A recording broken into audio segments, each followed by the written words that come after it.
At Neodyne Industries, we have successfully completed a global network consisting of 64 satellites. The project is named Starline Network. This is a monumental achievement.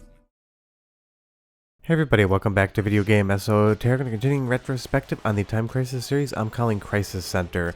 And obviously if you've already done Time Crisis, we're going to be moving right into Time Crisis 2. And do be aware, outside of Wild Dog, most of these games don't share any continuity whatsoever outside of the governmental agency that you are participating in trying to fight the bad guys.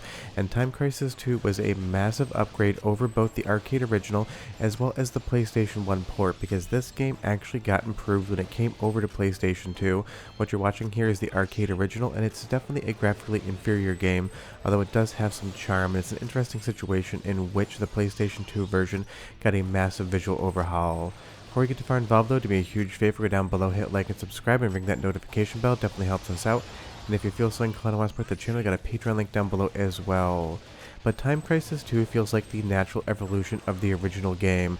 Mechanically, it's the exact same thing, where we have the duck and cover mechanic, and we just have a handgun throughout the entire game.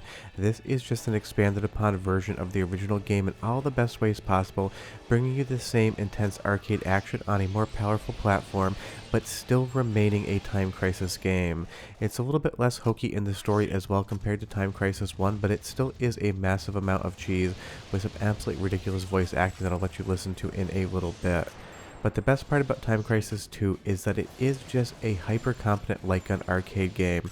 Just like the original, Namco was still absolutely nailing the formula, and they made this one a little bit more action-intense and had a few more characters on screen because they were dealing with more additional hardware on the power side of things. But again, these are just the type of arcade games I love, and these cabinets are still going to appear in arcades pretty much all over the country and the world. I probably saw a Time Crisis cabinet about 6 months ago in Chicago, and you know full well I dumped enough quarters in to finish the game, because I do actually prefer the arcade original to the PlayStation 2 version, just for those original graphics. But you're going to get so many more cutscenes in this game, you're going to get so much more story. It just feels like they took the original Time Crisis formula and basically tripled the overall content as well as the graphical fidelity.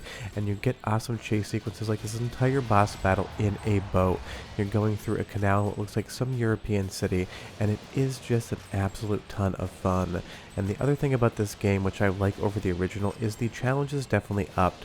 All of these boats you need to shoot to knock them out before you can continue with the boss fight, and it is a much harder aiming situation. I am playing with gun for IR, and it definitely gives me the accuracy I need, but I love the challenge in Time Crisis 2.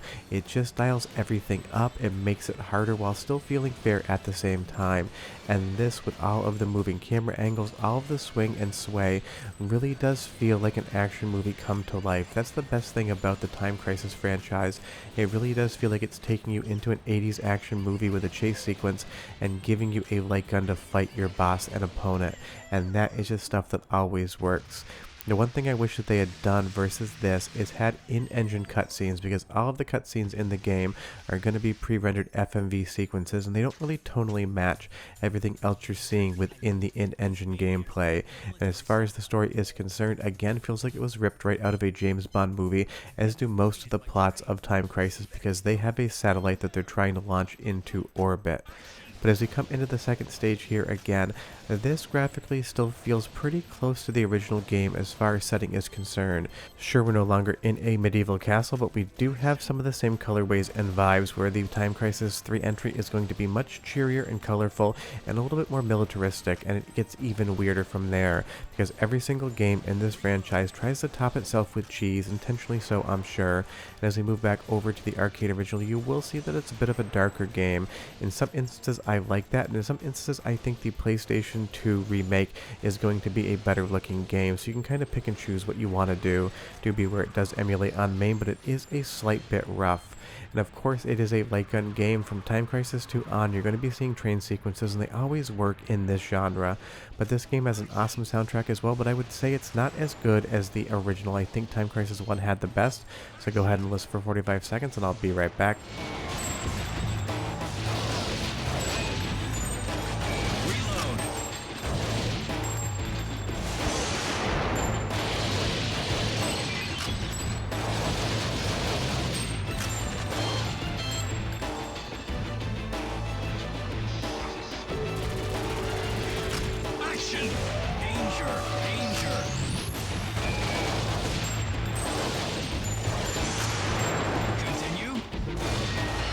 Solid music, but not as good in my opinion as the original Time Crisis, and for the entirety of the franchise I would say that Namco got the music the best in the first game, and while all the other subsequent entries have good music, they did the best on the original. But as far as the gameplay is concerned, it is still Time Crisis Gold. You're ducking in and out of danger, trying to make sure you don't get hit, and everything is just bigger in this game. The boss battles, the levels, the overall structure, it just feels like everything has been exponentially added to. Even these boss fights are absolutely huge, and for the most part a little hilarious as well, because this dude is just going to absolutely pick up a rocket and start swinging it around as a weapon. Probably ill-advised in real life, it might go off, but in the game you just really wonder how he's able to actually do this sort of thing. But again, it just works. When this game is doing everything right, dialing the action up to 11, giving you these set pieces where you just need to shoot the boss, you absolutely love the game. And the interesting thing is there is a 2-player mode in this, and the second player is going to be in a slightly different area every single time. There's going to be scenes in which you see your partner at a different angle, and if you play from the second player, you're going to be able to see that viewpoint as well. So it really is a game that is best played with 2 players just for that overall fun. And of course we get some amazingly cheesy cutscenes. They're trying to launch the satellite into space, and there is our friend again, Wild Dog. I know you watched him explode in the original Time Crisis. He blew up, but apparently he is magic, because he blows up in every single game and somehow manages to come back for the next one. So basically Wild Dog is magic, and he's completely impervious to any sort of explosion death. It almost seems to make him stronger, and in the third game there's going to be more than one Wild Dog as well, so it also makes him multiply. As we go on to the third and final stage here, this shipping area is just so much fun. All of these containers to duck and cover on, all of these enemies rappelling in from the ropes, it just works as an overall mechanic. There's always something to cover behind, and there's always an enemy going to pop out of somewhere. And that is the best thing about the Time Crisis franchise, and Time Crisis 2 in general. Namco and the developers absolutely set this game up to feel like one big action movie set piece. And you'll see here again, here comes our friend Wild Dog ripping off his coat, and he now has a Gatling gun for an arm. So apparently in that original explosion, all he did was end up losing his arm, and he went Ash from the Evil Dead series, not a chainsaw but a chain gun. And of course that's always going to be a fun time. And basically all of the games in the mainline franchise feature Wild Dog, and all of the spin-offs do not. So this is basically the mainline canon, and I love this back and forth duel right here. Sometimes Wild Dog is focusing on the second player, sometimes he's focusing on you, and you need to move back and forth and understand the timing and the cadence to see what's going on, while also not hitting your friend, or else you're going to lose points, not life at least in this instance, because he's going to pop his body up a ton of different times. And what would Wild Dog be without a flying kick and a flying punch? It is just so cheesy, over-the-top action movie fun. You can't help but love this game, and the best part is on the PlayStation 2, whether you play with the original GunCon 2 or you do Gun for IR via emulation like I'm doing here, the accuracy, the aiming, and the action is just incredible. So you'll see here we shot Wild Dog directly into a tank, and of course he's going to explode one more time. Even with the same style plunger in the original Time Crisis, the continuity on the plunger remains throughout this entire series, and it is just absolutely hilarious. And now we're going on to the final boss fight, and I love this mechanic as well, him holding the hostage. You need to be hyper accurate with your shots to be able to hit the boss and not the girl, and that gives you a little bit more challenge, kind of feels slightly like Point Blank. But here is your voice acting sample. It is hilarious in all the best ways. About 45 seconds and I'll be right back again.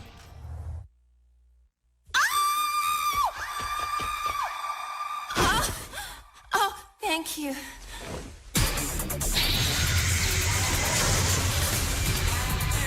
I'm okay. Get Diaz. He's about to launch a nuclear satellite. Look, the satellite's still there. This is just a prototype.